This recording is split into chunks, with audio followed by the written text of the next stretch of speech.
কেউ কথা রাখেনি। ৩৩ বছর কাটল,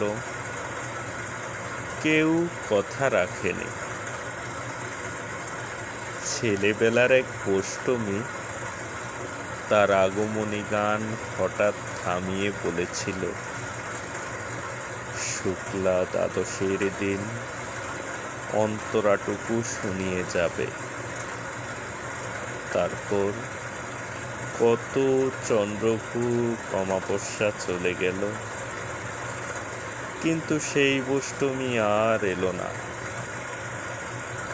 ২৫ বছর প্রতীক্ষায় আছে।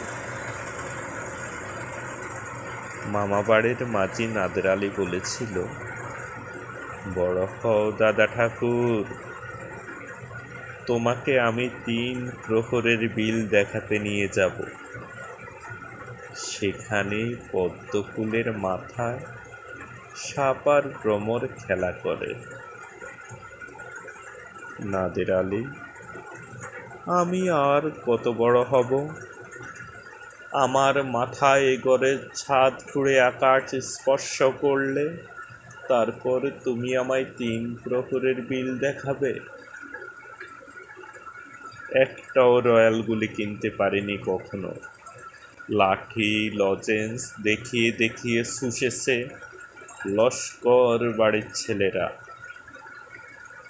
ভিখারির মতন চৌধুরীদের গেটে দাঁড়িয়ে দেখেছি ভিতরে রাস উৎসব।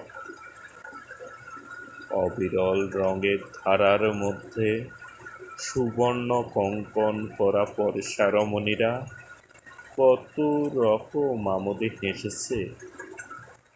আমার দিকে তারা ফিরেও চায়নি।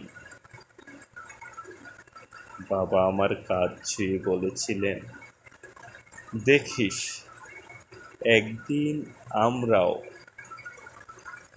বাবা এখন অন্ধ, আমাদের দেখা হয়নি কিছুই। সেই রয়্যালগুলি, সেই লাঠি লজেন্স, সেই রাস উৎসব আমায় কেউ ফিরিয়ে দেবে না।